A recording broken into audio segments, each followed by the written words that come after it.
Okay, here we are again, and as you will notice, I start every video by saying okay. That's how you know it's a video.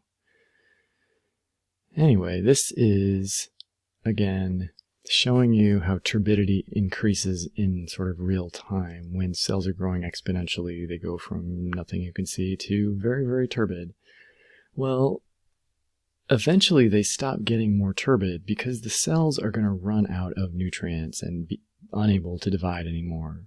Or maybe their waste products will start to poison them. They'll change the pH maybe and make it too acidic or too basic or something like that with their waste products. Who knows?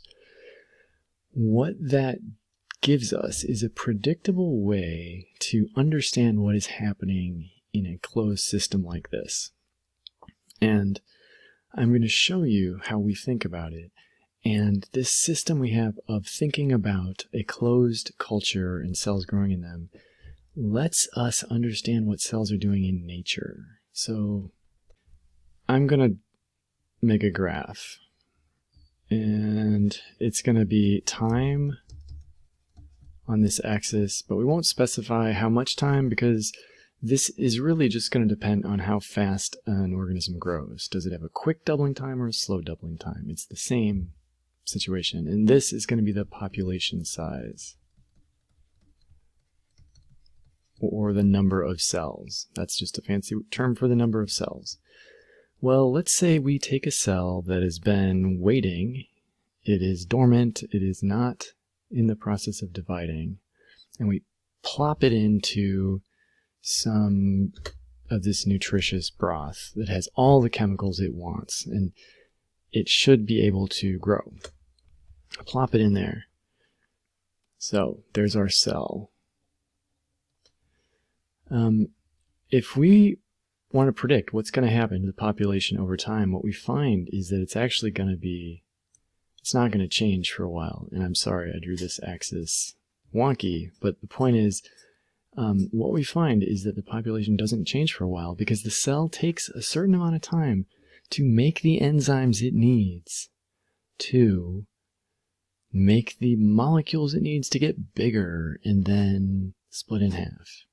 And before it can even make those enzymes, it has to sense the fact that its environment has gotten better, and it has to make decisions and then carry out those decisions and start making the proteins.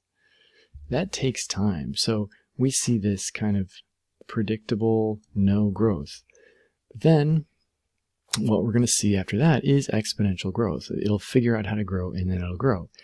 And if we're graphing this on the kind of semi-log graph that we did before, where this might be 10 to the first power, 10 to the second power, 10 to the third power, this is great. I'm writing over my stuff. 10 to the fifth power, then exponential growth will be a straight line. I'm bad at drawing straight lines today, but that's what you'd see is a straight line, and it would keep going up exponentially until the cells run out of nutrients or they poison themselves. And then the population would be stable for a long time. So they don't just die right away. They actually maintain a steady population for a long time. And this is mysterious. No one knows exactly, no one can really describe this perfectly, but what we know is that the number of cells being made and the number of cells dying is about the same.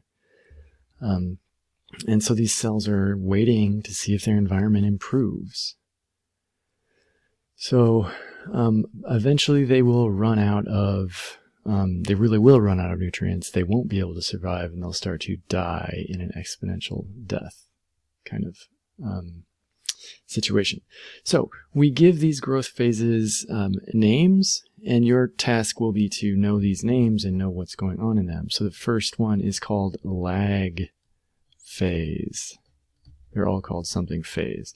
Then this exponential growth is called log phase, and that's short for logarithmic. You could also call it exponential. And then this one, where they're unable to make new cells but they don't die, this is called stationary phase. And this is important. This is how we think most cells in nature are, well, this is what they're doing. They're waiting to see if their environment improves. They have already been part of exponential growth, and they've filled their environment with their siblings. They've run out of whatever let them grow, and they're waiting to see if they get more of it. And then if they don't get more of it, eventually they go through death or decline. Death phase. So lag phase, and then they grow exponentially in log phase, and then they wait in stationary phase, and then they die in death phase. Another reason we bring this up is that log phase is what we know most about. Most studies of microorganisms and what they do for the last 150 years have been on cells in log phase, happily growing cells with all the nutrients they want. They're not being poisoned by their waste products. They're growing exponentially. That's what we know most about. But in nature, stationary phase is much more common. So I like this because it does give you a chance to think through several aspects of a cell's life from a cell's point of view. So in the next few videos, we will do very different things, but this has been a unit on growth and what that looks like and how we talk about it and how we measure it. And it's an important topic, and I hope you've enjoyed it, and I hope we will come back to it and you'll learn more about it.